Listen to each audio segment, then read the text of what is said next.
كم رمضان.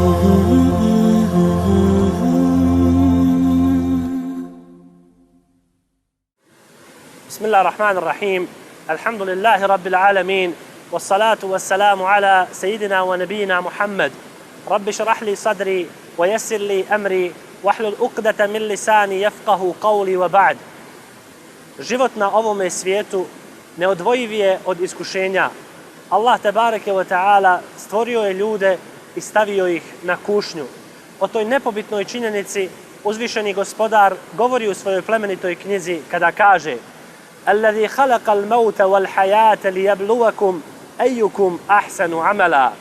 A on je taj koji je stvorio smrt i život kako bi vas iskušao, kako bi vas ispitao, kako bi vas stavio na kušnju liyabluwakum ayyukum ahsanu amala, kako bi vas iskušao koji od vas će raditi bolje djelo, odnosno koji od vas će bolje raditi one stvari koje mu je Allah tebareke ve taala naredio, ili koji bolje od vas će ostaviti stvari koje mu je Allah tebareke ve taala zabranio. Ako pogledamo živote ljudi, vidjet ćemo da su oni protkani raznim iskušenjima i raznim nedaćama. Jedan je iskušan bolešću, drugi pati u siromaštvu. Jedna žena ima probleme sa svojom djecom, ne može da spava od njih, nema vremena za sebe, dok bi druga žena sve to sa radošću podnosila samo kad bi imala dijete, ali je Allah iskušao time da je nerotkinja. Treći pak ima problema sa svojim roditeljima, četvrti pak ima problema sa svojom suprugom, ženom i tako dalje. Brojna su iskušenja kroz koja ljudi prolaze, ali za nas vjernike najbitnije je da znamo i da spoznamo činjenicu kako da se postavimo naspram tih iskušenja, odnosno koje su to stvari koje nam uvijek moraju biti na umu kada su u pitanju iskušenja na ovome dunjaluku.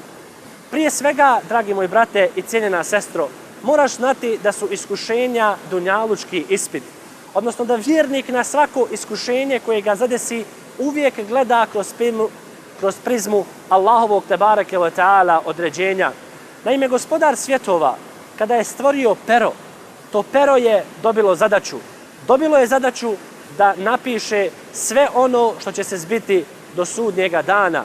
Allah tebareke ve taala kada ga je stvorio kazao mu je piši, a ono je upitalo šta da piše moj gospodaru, a Allah je kazao piši sve ono što će se zbiti do sudnjega dana.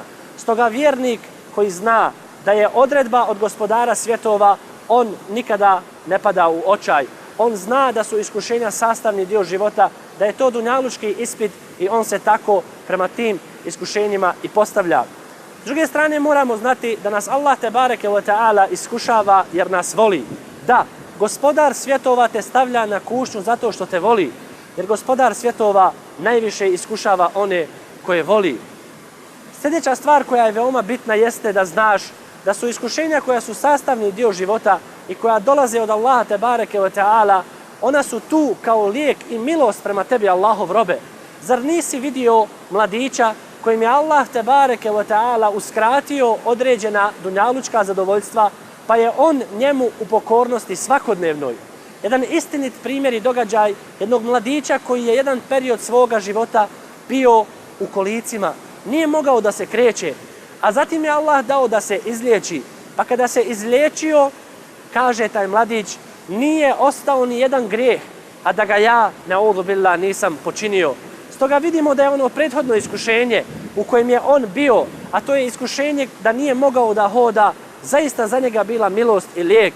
Jer mi ljudi smo, nažalost, kratkovidni. Mi ljudi samo gledamo ono što trenutno vidimo i što je pred našim očima, a nismo u stanju da pogledamo malo dalje. A Allah tebareke ve taala, on je taj koji nas najbolje zna i on je taj koji najbolje zna sve ono što nas okružuje, pa samim tim on nam daje iskušenja kako bi nas pročistio i kako bi nas očistio. A dragi moj brate, ako misliš da si ti iskušan, onda je dovoljno da pogledaš na iskušenja najboljeg Allahovog roba, Muhammeda sallallahu alejhi ve sellem, da vidiš kakvim je to iskušenjima Allah tebareke ve taala iskušavao njega.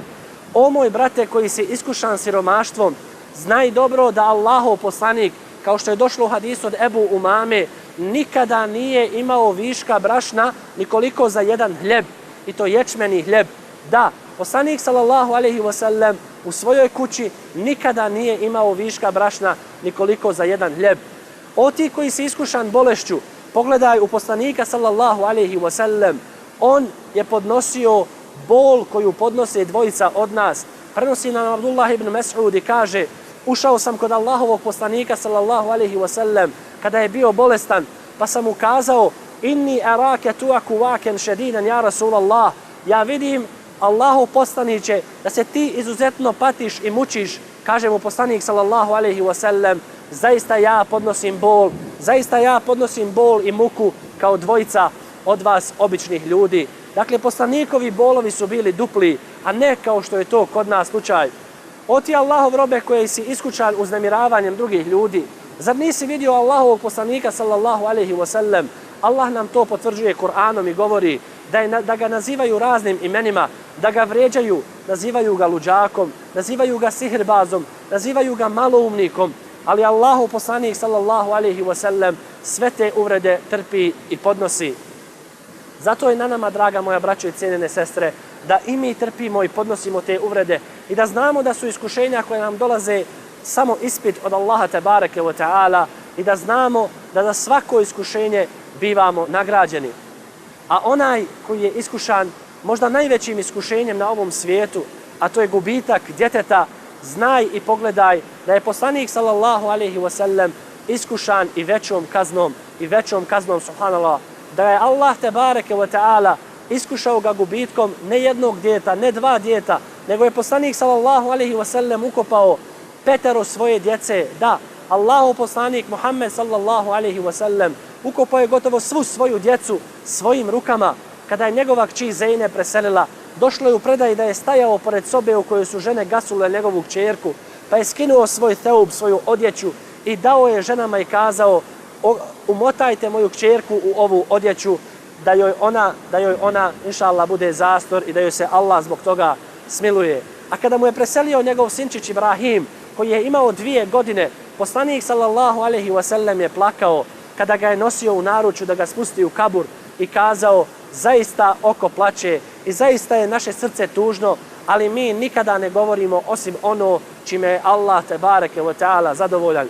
Stoga znaj, dragi moj brate i cijenjena sestro, da kada te snađe neko od iskušenja, da je na tebi da se povinuješ, da je na tebi da osaburaš, jer je onaj koji je bio bolji od tebe saburao na mnogo većim i mnogo težim iskušenjima.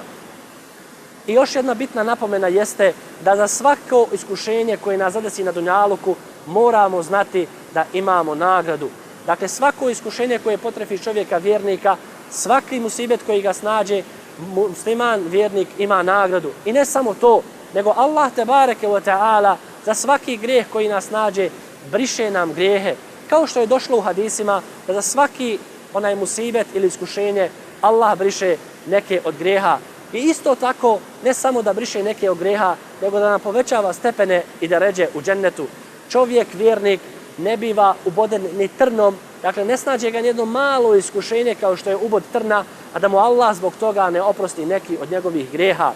Stoga kažemo, dragi moji brate i cijenjena sestro, iskušenja koja nas zadese, to su iskušenja od Gospodara svjetova, onoga koji nas najbolje zna, a na nama je da otrpimo i da se strpimo na tim iskušenjima. Jer znaj, kao što je kazao Ali radijallahu ta'ala anhu, ako se strpiš na iskušenju, onog momenta kada te nešto zadesi, bit ćeš nagrađen i trpit ćeš. A ako se ne strpiš, Allahov robe, ne samo da nećeš biti nagrađen, nego bit ćeš griješan, a i onako ćeš poslije toga da trpiš. Zato je poslanik sallallahu alejhi ve sellem savjetovao i rekao: zaista je sabur inde sadmetil ula. Iskušenje je kod prvog udarca, odnosno onog momenta kada čovjek primi tužnu vijest, kada primi tužni haber, tada treba da se strpi i da bude od onih koji Allahu tebareke ve ta'ala zahvaljuju i koji su strpljivi. Wallahu ta'ala a'lam wa sallallahu ala nabina Muhammad wa ala alihi wa sahbihi ajma'in.